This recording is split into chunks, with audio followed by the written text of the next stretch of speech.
Hi, my name's Lori Williams, and this is Your PRV Moment. A lot of people contact me asking about ideograms and when they should start adding things to their ideogram vocabulary. So if you're one of my students, you know what I'm talking about. Ideograms are symbols that represent gestalts. And gestalts are overall concepts. The concept of land, the concept of water, the concept of something living or biological or organic, the concept of space-air, the concept of motion energy, the concept of something natural that is not man-made but is not living. So for example, silk from a silkworm, sand from the beach, a rock, a stone, things like that. So as we talk about these overall gestalts, and if you are new to this and you haven't ever taken a class from me, you can go on my website at intuitivespecialists.com. There's an S at the end of specialists, so it's intuitivespecialists.com. Go to my website and go to free stuff. And there's all kinds of free stuff there. And you can watch the videos there. There's a presentation on ideograms. There's a little mini class on ideograms called Ideograms and Their Nuances. There's also a PowerPoint presentation as well. And that will kind of give you a foundation and all this stuff about ideograms. Now, I do want to explain, we teach ideograms a little bit differently than some other schools of remote viewing. And the thing that we're doing now is we're actually teaching both ways of using ideograms. One way is in which ideograms are completely spontaneous. They don't ever have the same meaning, or maybe they do, but they come up differently for everyone. And that's the way a lot of schools teach it. So when ideograms are taught that way, then a lot of what I'm going to share in this video might not apply. However, if you are from the school of Lynn Buchanan or you've taken from me for a long time, we actually teach a way of ideograms that makes them extremely useful in your day-to-day life. And that's what you'll find on the website, that type of teaching. So with ideograms, when they come out, they should be spontaneous regardless of the school of teaching we're coming from. They should always be like an instant knee-jerk type thing where you're not consciously controlling them. We don't want the conscious mind involved in the production of ideograms. We want them to be completely spontaneous.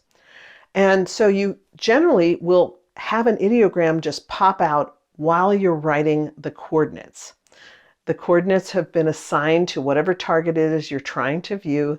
Maybe someone has given you a target and said, could you view this for me? And maybe unbeknownst to you, if you're blind to the target, it's the location of their missing cat or something. Anyway, you are given a number that correlates to that target. It's kind of the address and time space to that target. So as you go ahead and you do that, you write down the coordinates, and then you have a quick jiggle or squiggle. That squiggle is the ideogram. The ideogram represents one or more gestalts. Ideograms can be simple, compound, or complex. Okay, so let's just talk about simple ideograms. You've done a quick ideogram, you look down, and now you're going to do something we call the A-B process. You're going to look for the motion energy of that ideogram, the motion and shape of it. And when you think, well, wait a minute, how can there be a motion and a shape? Think about the alphabet in English. The letter C, you know that the letter C has a shape and it has a sound. But you don't think about those as being two separate things. It's a shape and a sound. And when you see various letters combined, for example, C-A-T, you automatically know that it's a cat. You just look at those words. You don't think, well, gosh, what does C-A-T mean? Or how are those letters formed? Or how do they sound? You're not thinking about that unless you're in kindergarten or first grade. You're automatically you just look at it and you know those letters and what they mean. That's how ideograms, in the way we teach it, begin to work. They have a shape and a feeling that becomes somewhat dependable. As you mature as a remote viewer, sometimes they do shift and morph, but they can become dependable enough that they start taking on nuances of meaning. Now, before we get into all that, let me just stick to what this particular video is about. And what we're talking about is, when should you add a new one? Well, I really recommend that if you're a new viewer and you've just started studying this, don't add a new one for a while. Really get those first 7 gestalts deeply ingrained in your psyche, in your subconscious mind. That's super important. If you feel that, yeah, I've got them down, Lori, I've been practicing regularly, I really have these ideograms down, I want to add a new one, then you decide what you need to add and you practice one at a time. Just add one at a time and practice, practice, practice until it's become completely subconscious. You can have a recording or one of the various programs that are out there for ideogram practice. You can have that going and you're thinking, what am I going to cook for dinner tonight? And you realize you've done a bunch of ideograms because your subconscious mind is hearing the recording of, land, water, man-made, and you've been making those ideograms without even thinking about it. That's when you're ready to add a new one, when it becomes completely subconscious. So when you add a new one to your vocabulary, you're going to think about what you need the most. I think the first new ideogram that I introduced into my own vocabulary was I wanted an ideogram for human, so that I could really know when I was describing a person as opposed to describing a gorilla, for example. I remember I was doing a practice session and I saw this mother tenderly loving her baby, and I just kept getting that in my mind. And when I opened the picture and pulled it out, it was a mommy gorilla with her baby.